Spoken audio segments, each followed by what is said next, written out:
Ritalin ain't the only name it's sold under. But did you know that the Drug Enforcement Agency of the United States government classifies methylphenidate as a Schedule II drug, which means it's just as addictive as cocaine? Did you know that the Drug Enforcement Agency of America classifies Ritalin in the same category as cocaine and opium? Did you know that? As a Schedule B drug, which means it's one of the most addictive and dangerous substances that you could give to an adult. But y'all giving them to kids. Your son get a pill in the morning, he get a pill in the afternoon, and he get a pill for dinner. Some of y'all sons are taking one drug for being hyper, another drug for being mad, and another drug for being depressed. Ain't that crazy? And then you see him start losing weight, or he start gaining too much weight, or he can't sleep, or he can't stay asleep, or he start hearing things, or he start seeing things, or his kidney ain't working too good no more, his heart ain't working too good. Oh, let me go a little bit deeper. Your son been on drugs since he was 5. Now he's 25. He's married now, got his life together, trying to have a baby, and can't. And go get checked out by the doctor and finds out that the drugs he was taking so he can sit still long enough to be miseducated wiped out his ability to have kids. If you don't believe it, go to the library and get a book on psychiatric medication side effects. It's in your library. I know y'all got one.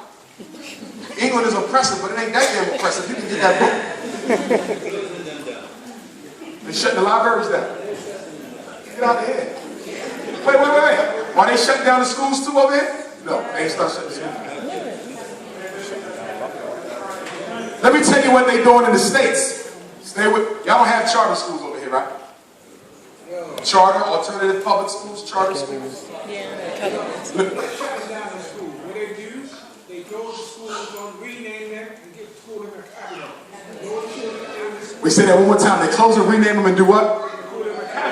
Call them an academy and get rid of the kids who was there. A company in the community was supposed to have belongs to them.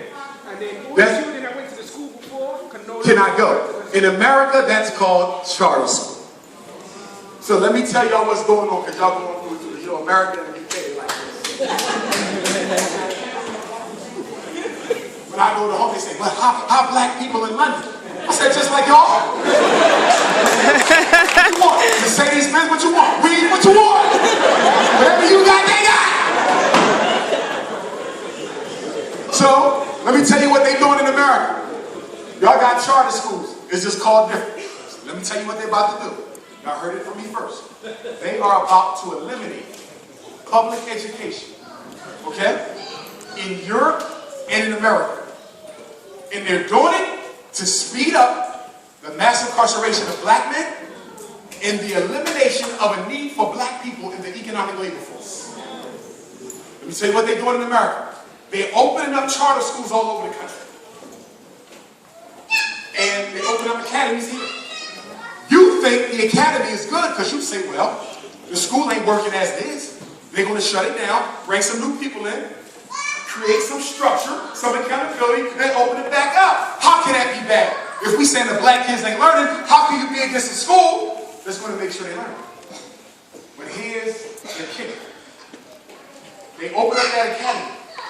They get rid of all the kids who went there. When the academy opens up, a lot of the kids who are going to come from outside that community. They're going to bring them in from outside.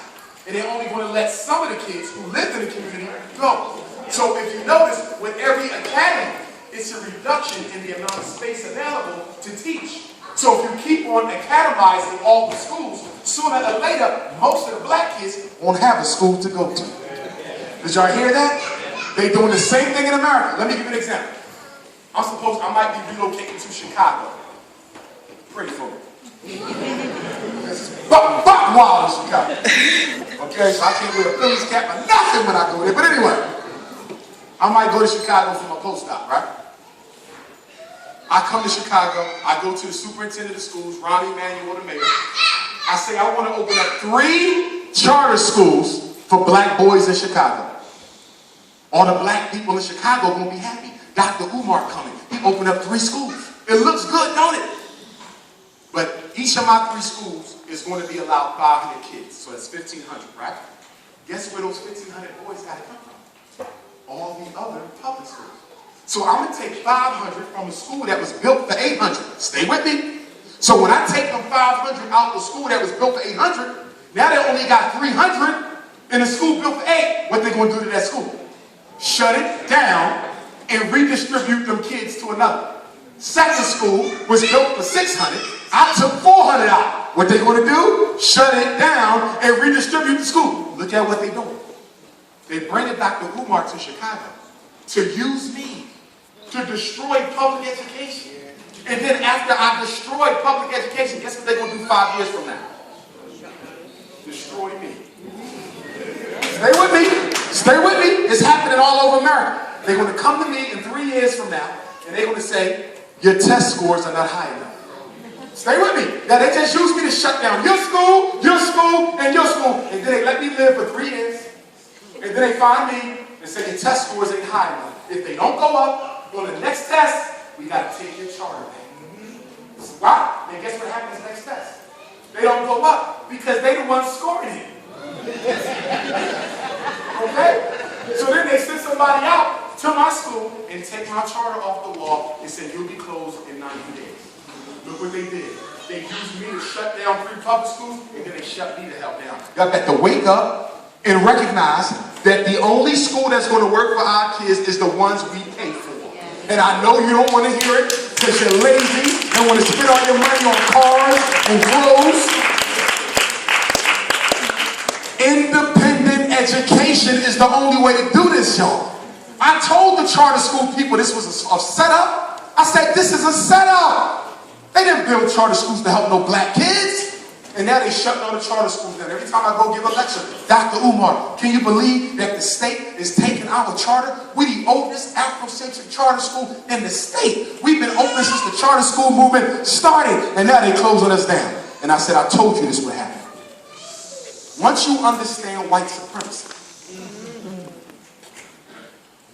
and I'm working on an intro to white supremacy book for black youth, because y'all too scared to tell them about it. So I'm going to teach you. But once you understand it, you can't fall for games like this. When you understand it. And because I understood it, I saw the charter school thing coming. People was coming up to me, why do you keep trying to open up a private school? Why don't you just get a charter school? Umar Johnson name on a charter school, they'll open them up all over America. I said, yeah, they would. To shut public schools down all around America, and then shut me down 5 years later. So y'all got to understand that the only way to fix our children is to do it ourselves. It is our responsibility. So stay away from the medication. It ain't nothing but crack. And for my mothers in here, if any of y'all breastfeed, y'all better stay away from that Similac milk. Similac is made by the same company that makes Depakote. Did y'all hear that? The breast milk people make the brain drugs. So you giving your baby milk that's made by a brain drug company? You think ain't no drugs in the milk?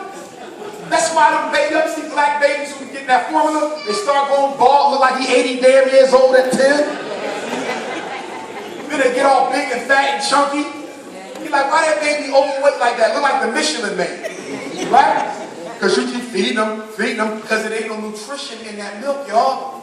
But it's a drug in the milk. So when the baby crying, the baby not crying because he's hungry, he crying because he's looking for another fix. God gave you breast, black women, you use them. And if you talk about your milk ain't working, Dr. Laila Africa, Dr. Sabi, Dr. Scott Whitaker, I can name like 20 of them, they'll give you herbs that'll make your milk flow.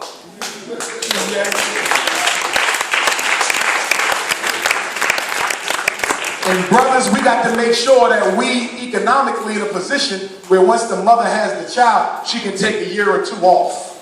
Okay, because technically you shouldn't be working for about 2 years because spiritually and socially that baby needs you, you need the baby, so you don't go through no postpartum and all that other kind of stuff. Put the baby in a microwave and some crazy stuff, okay? So we need you to stay home, okay? Home! Oh, I got to work. No, home! But see, sister, sometimes you don't want to stay home because you don't want to be dependent on him at all. Even if you're a good man, you don't want to depend on him to provide because your mama told you don't depend on no black man. So you rather stick the baby in a daycare center and go run your butt off to work, and so they can give him Similac all day. And by the time you pick him up, he hides the damn cock.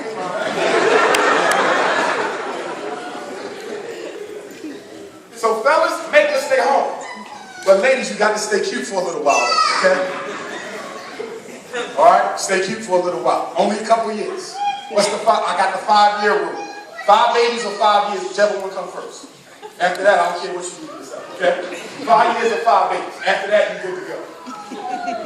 Now, my next one is juvenile incarceration. Y'all got juvenile incarceration centers over here? For the teenagers? They filling up like crazy? Okay. Black men, this is our problem. We all should have programs for these young men. These mothers should not be out here struggling to take care of these boys by themselves. I'm going to put that on you. She shouldn't even have to ask you for help.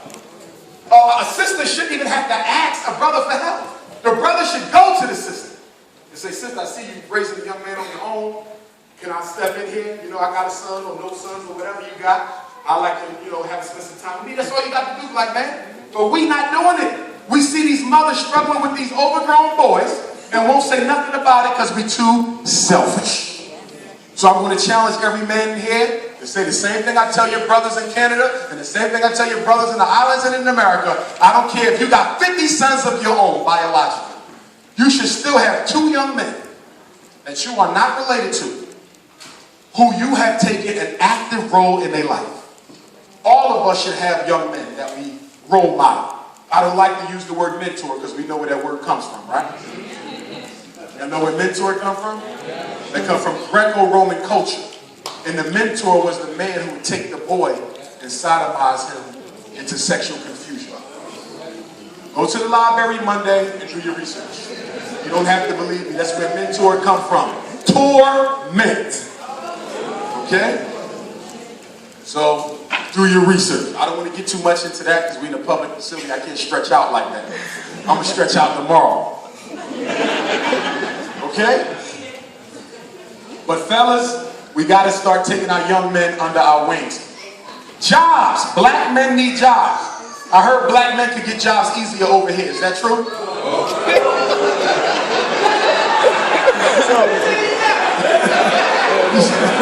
No jobs. That's what I heard. I heard it was easier economically over here for the black men. Nah? No. It's from McDonald's. Say that again. 55% of the young men are unemployed. Just like America. Philadelphia, 50% unemployment for black men. Chicago, I think is even higher there. Detroit, same, so it's the same story. 51st state, that's what y'all got to get the t-shirt, 51st state. But you know what we got to do? We have to go back to teaching our young people the trades, the building trades. We got away from that.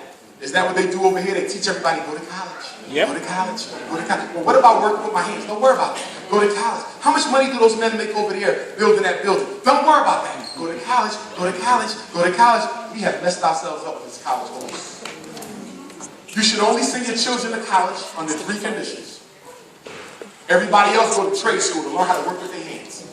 And in my school, every child will learn at least 1 trade. Every child must have a trade, and every child must have a scholarship. So there will be an academic and they will be a tradesperson. They might be a law student, but they will also be a plumber. She might be a pharmacy, but she'll also be an electrician. Do you know why? When you know how to work with your hands, you can always feed your family. You can always feed your family when you work with your hands. Okay?